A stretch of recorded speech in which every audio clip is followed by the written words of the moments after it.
سلام عليكم. لو متفرجتش عليا الفيديو اللي فات فانت فايتك كتير، وقبل ما نخش عليا مدعكة بتاعتنا متنساش اللايك والاشتراك في القناة، ويلا بينا. إلى المدرسة مرة أخرى.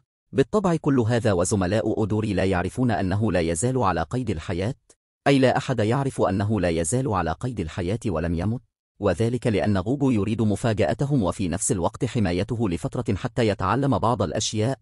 على أي حال، يجتمع زملاء أودوري مع طلاب السنة الثانية من الأكاديمية ويخبرونهم أن سبب مجيئهم هو تهجير السكان الأصليين.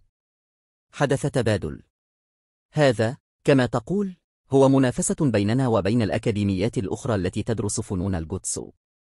يتكون من معارك جماعية وفردية، كل شيء مسموح فيه باستثناء القتل. يقولون لهم: هل ستشارك معنا إذن؟ يقولون لهم: هل هذا سؤال محدد؟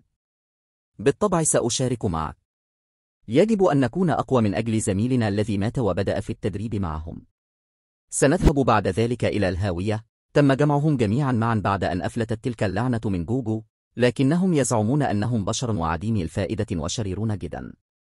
نحن نعلم أن هدفهم الرئيسي هو سوكو، أي أنهم يريدون تحرير سوكو والانضمام إلى صفوفهم ومواجهة مستخدمي الجوجوتسو في العالم أجمع. للقيام بذلك، يجب عليهم أولا التخلص من أقوى مستخدم للجوجوتسو على الإطلاق، جو ساتورو. سيتم ذلك عن طريق ختمه باستخدام أداة لعنة من الدرجة الخاصة تسمى مساحة السجن. يتفقون جميعا على وقت محدد لمهاجمة جو وتنفيذ خطتهم. الآن نعود إلى جو في الليل. يذهب إلى مدير المدرسة الثانية والمدرسة التي سيواجهها في حدث التبادل. يقول له: ماذا يا رجل عجوز؟ أعتقد أنك كان لك دور كبير في وفاة إيتادوري، أليس كذلك؟ وهذا لأنك أحد الرؤوس. على أي حال، لا يزال يتم مهاجمتي من قبل لعنتين من الدرجة الخاصة، ويبدو أن شيئا خطيرا يحدث. ما تخشاه قد حدث يا أخي. الآن كيف ستتصرف؟ وداعا وسبو ابتعد. لا أعرف والله ما الذي حدث مع هؤلاء الرؤوس الجبناء، أولئك الذين لا يريدون اتخاذ أي خطوة إيجابية على الإطلاق. لا شيء يسقط والله. على أي حال، بعد شهر كامل تحدث حادثة في إحدى دور السينما.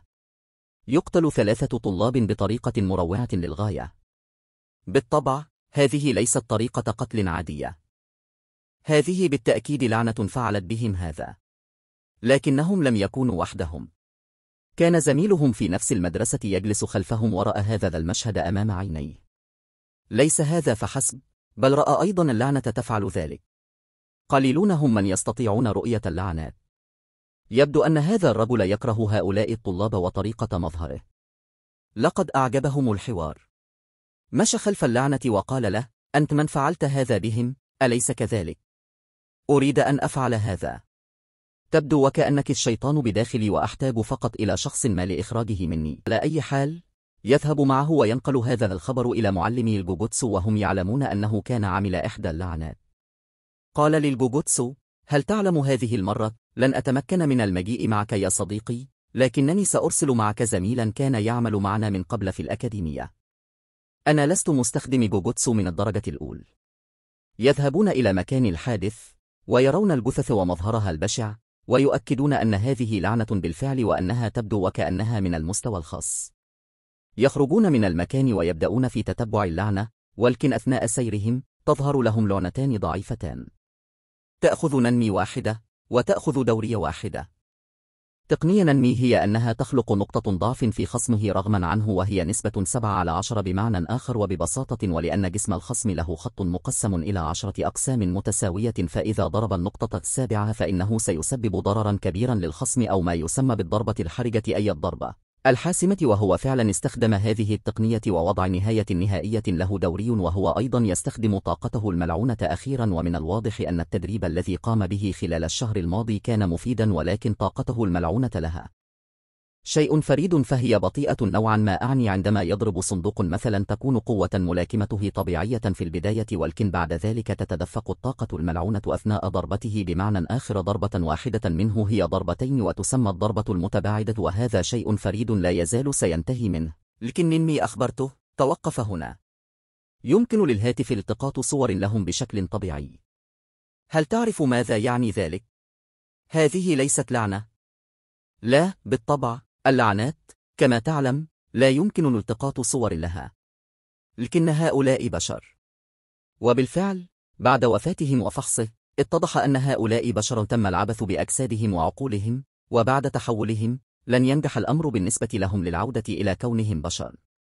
بدأ الأمر في البداية أن دوري كان خائفا من أنه كان سبب قتل هؤلاء الأشخاص، لكن الطبيب أخبره ألا يخاف. كانوا سيموتون على أي حال من صدمة التحول، لا أكثر. في تلك اللحظة، هذا الرجل، الذي يدعى يتحدث جنبي إلى اللعنة التي ترافقه ويأخذه على محمل الجد ويريد تعليمه بعض الجوتسو. اتضح أن هذه اللعنة يمكنها التلاعب بالأرواح وتشكيل الأجساد بأي شكل تريده. يموت معظم الناس بعد تغيير إشكالهم، وهذا يفسر الحادث الذي حدث في السينما. يبقى آخرون على قيد الحياة ويستمعون إلى اللعنة ويفقدون قواهم العقلية، وهذا يفسر موضوع البشر المتحولين الذين حاربوهم. الآن دعونا نعود إلى أونمي ودوري، اللذان كانا يراجعان الكاميرات ويكملان تحقيقاتهما، يشتبهان في الرجل الذي كان جالسا في السينما وعليهما التحقيق معه. أخبرها نينمي أن يذهب مع المساعد ويحقق مع الرجل وستستمر في التحقيق في اللعنة. لكن نينمي كان يعرف بالفعل مكان اللعنة وكان ذاهبا إليها، لكنه لم يرغب في معرفة مكان دوري لأن إليوس كان صغيرا ولم يرغب في تعريضه للخطر. لذلك وجدوا الرجل بالفعل وتحدث دوري معه وسأله عن الحادث الذي حدث، لكن الرجل ليس سهلا على الإطلاق. لم يرغب في إخباره بأي شيء. أيضا كان يعرف أنه طالب جوتسو من ملابسه، وهو ما حذرته منه. قالت له: إذا رأيت شخصا يرتدي هذه الملابس فاصفعه وتظاهر بأنك لا تعرف شيئا عنه، وهذا ما حدث بالفعل. ذهبت نامي إلى المكان الملعون وقالت له: اخرج من حفرتك. قال له: حسنا، من الجيد أن زوجها لم يكن هو الذي جاء إلي. رد عليه: انظر، لا تضيع وقتي، لست بحاجة إلى أي شيء، دعنا ننهي هذه المحادثة بسرعة. هاجموا بعضهم البعض بالفعل. اللعنة لديها حقا قوة لا ينبغي الاستهانة بها.